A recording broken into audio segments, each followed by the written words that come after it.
Hello guys. Okay. Para to sa'yo Capricorn today. Para to sa mga Capricorn. Okay guys. Capricorn, this is for you. At ngayon ay May 18, 2026.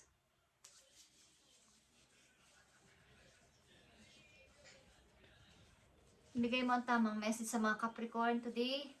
Mula sa araw na to, May 18, 2026. Para to sa mga Capricorn. Titingnan natin guys ang inyong message. Okay, Capricorn. Andito ang Queen of Cups. May mga naaalala ka sa iyong maaaring nag-iisa ka, okay? Nag-iisa ka sa iyong bahay o ikaw ay isa ng lola o ikaw ay nag-iisa dahil malalaki na mga anak mo, wala sa tabi mo o kaya ay wala ang mga anak mo sa tabi mo talaga. Okay? Kumbaga is hiwalay na sa iyo yung mga anak mo, kumbaga wala sa iyo. Okay guys, sa mga Capricorn na nandito, kayo ay emotional. Okay? Emotional kayo. Sa kayong mother ba? Capricorn, tingnan natin ang message for you. I need message for Capricorn. Kayo ay malungkot, guys. Okay. Andito ang balance, guys, or justice. Yeah. Marami kayong pinagsisisihan o kaya ay sana, kung sana. Okay. Something na malungkot ang mga Capricorn na nandito sa reading today. May mga naaalala. May mga gustong balik-balikan na mga moment.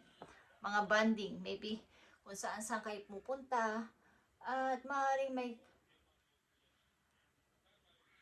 meron ditong simbahan. Okay. Bahay din. Okay? Naalala nyo. Na magkakasama pa kayo sa isang bahay. Okay, Capricorn, tingnan natin ang message for you. Knight of Wands is here. Someone is planning to move. Okay? Desire niya yung pumunta. Okay? Or puntahan ka o puntahan mo siya. Vice versa. Guys. But may konting pag-urong. Kumbaga, plano pero hindi naman maisakatuparan. Parang nagdadalawang isip. Medyo may takot. Okay, guys? Waiting. Waiting for someone. Kailan kaya ang dating niya? Okay, Capricorn. Kailan kaya ang dating niya?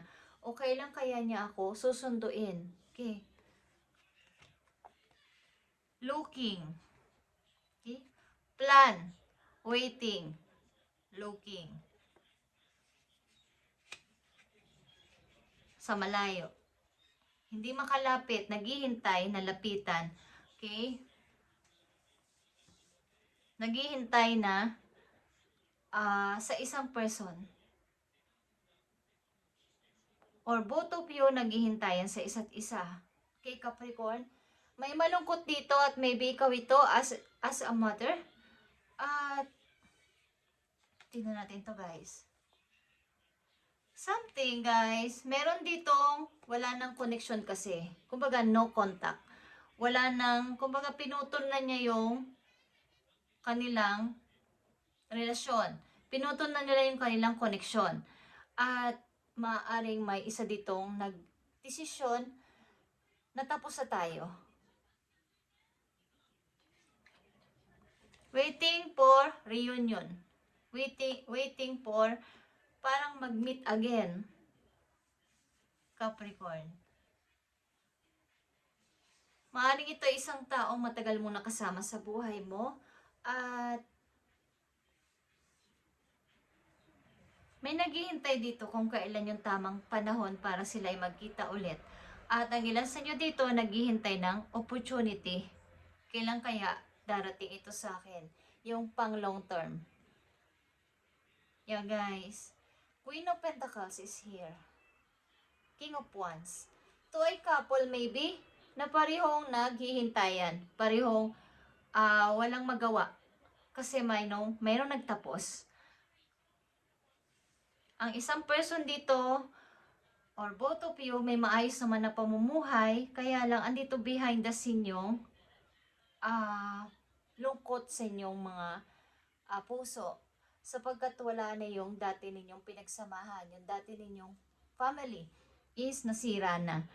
Pagamat may okay na pamumuhay, okay trabaho, okay naman sa lahat, maayos na, pero andito yung lungkot. Okay?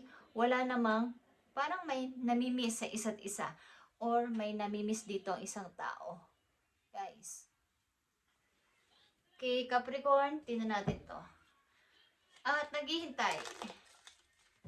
Kaya lang may nag-decide na dito na tama na, tapos na tayo at wala na to. Something hiwalay to, hiwalayan guys. Mayroon ditong nagdesisyon na ng tinuldukan na yung inyong pag-ibig, tinuldukan na ang inyong relasyon. Tingnan natin to, Capricorn. King of Swords. Okay, Ten of Pentacles and Queen of Pentacles.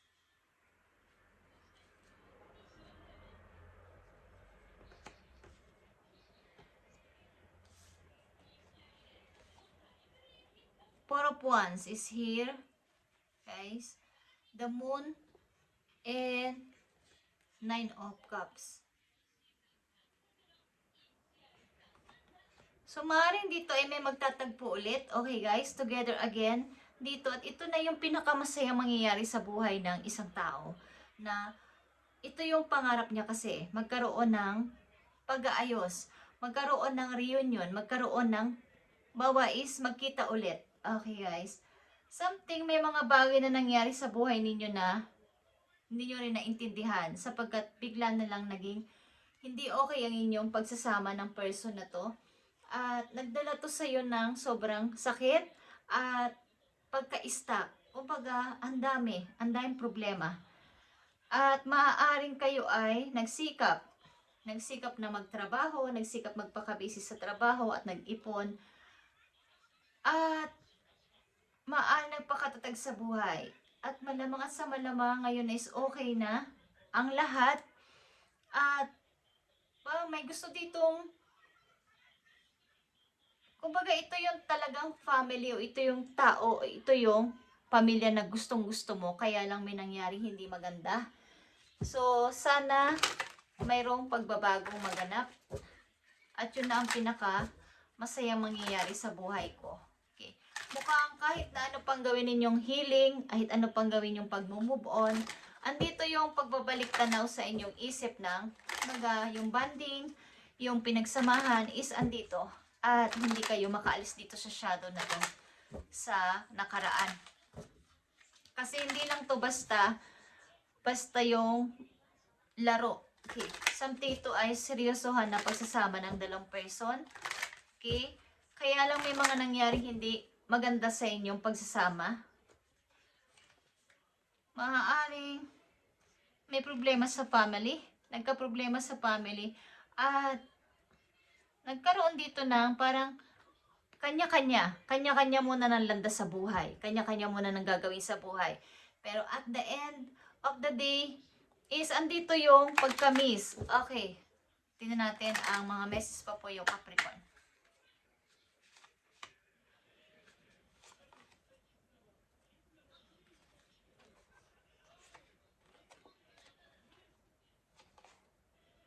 Yeah guys. Maaring marami mga nagbago o dumating sa buhay niyo magagandang blessing din, mga biyaya din. But sa kabila nito is andun talaga yung kalungkutan. At ang ilan dito sa inyo ay may mga edad na, guys. At hindi ko alam, isa sa inyo dito is parang meron ng paano ko pagtanda ko. Okay? Gusto ko pagtanda ko siya at siya pa rin yung makakasama ko. Kahit na ano pa nangyari sa aming samahan, kahit na nagkaganito pa kami, is gusto ko siya pa rin yung kasama ko sa pagtanda ko. Guys, tingnan natin ang paparating ditong message ayon dito sa inyong sitwasyon. Sa mga Capricorn na nandito sa reading, na ganito ang sitwasyon, tingnan natin ang paparating sa inyong message. Ayon dito sa inyong sitwasyon na to, maaring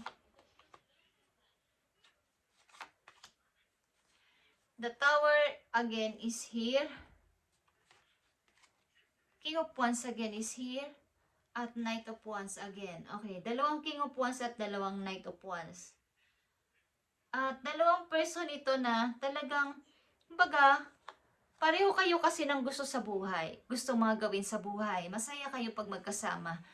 At maaaring ito yung namimiss nyo. Mahilig ang ilan sa inyo. Dalawa kayong mahilig sa outdoor.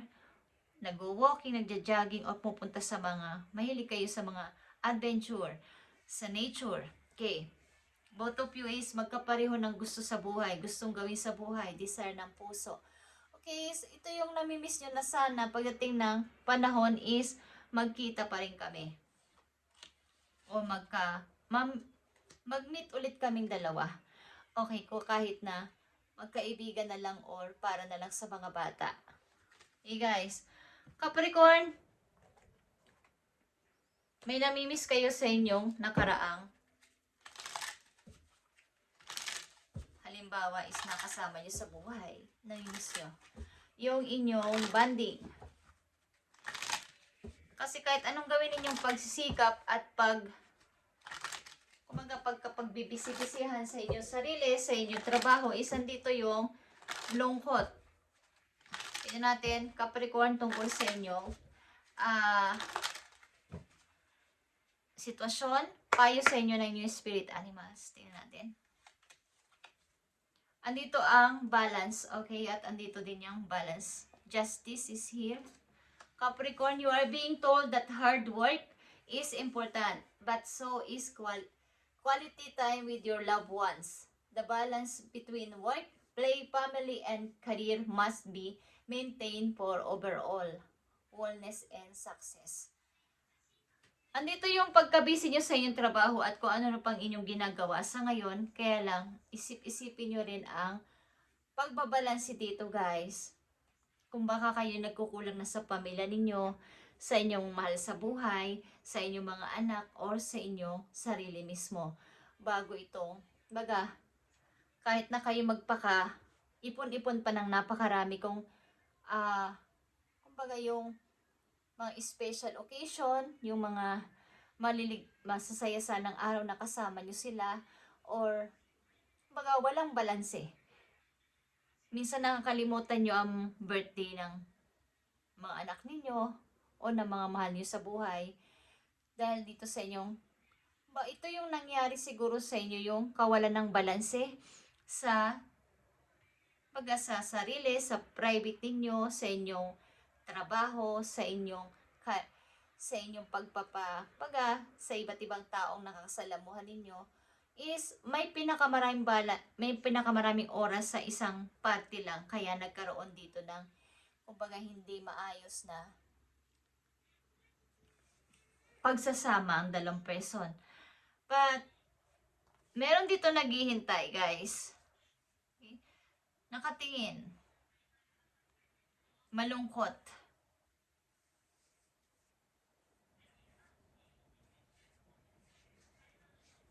Andito ka bilang isang mabait na person, down to earth, mapagbigay behind the scene. Kaya lang, andito yung maaaring kulang sa balanse. Ito ang nagiging problema nyo kapag kayo ay nasa relasyon. Okay.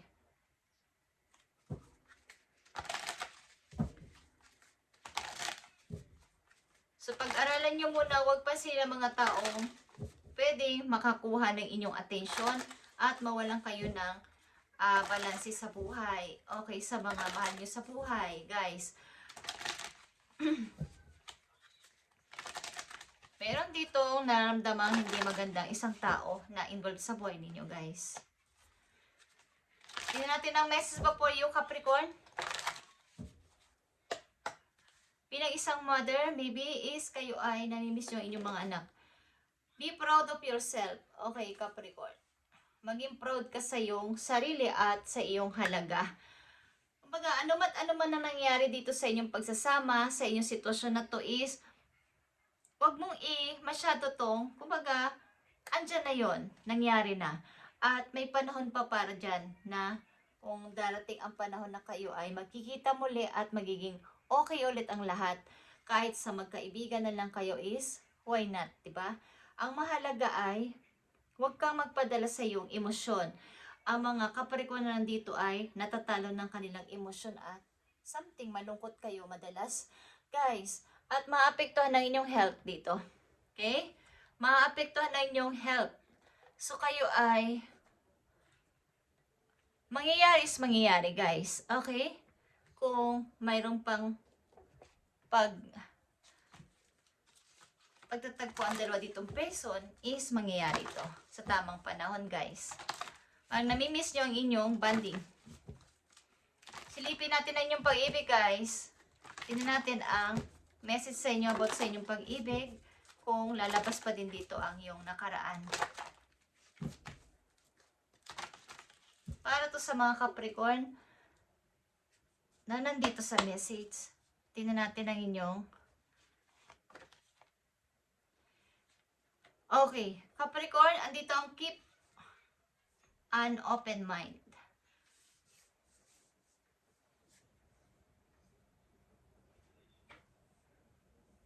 Maaring ang inyong pag-ibig, guys, is merong mga misunderstanding. Bawang isa sa inyo ay lapitin ng mga friends, lapitin ng mga tao, babae o lalaki. So, nagkakaroon ng hindi pagkakaintindihan, may selos, at kung ano-ano pa.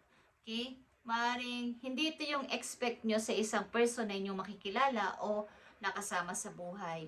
Gusto nyo sa inyo lang lagi yung attention or wala nang iba pang kakausapin or vice versa. So, keep an open mind sa inyong person sapagkat hindi mo pipigilan ng isang tao kung siya ay friendly. Alam mo naman kung talagang friendly or mayroon ng ibang kahulugan yung pakikipag-usap niya. Pero kung hanggang doon lang at talagang palakaibigan ng yung person, is hindi naman yun masama. Depende sa inyong sitwasyon. Kung alam mo parang hindi na ito okay, is andun na yung pagsasalita talaga. Maaaring hindi pagkakaintindihan ito sa dalawang taong nagsama sa isang bubong at nagkaroon ng parang nagkanya-kanya muna ng landas. But sa huli, nagkakamiss ang dalawa ditong person. Namimiss nyo ang isa't isa, I mean. But andito na yung naging desisyon ng isang tao dito na wala na tayong koneksyon o wala na tayong contact muna.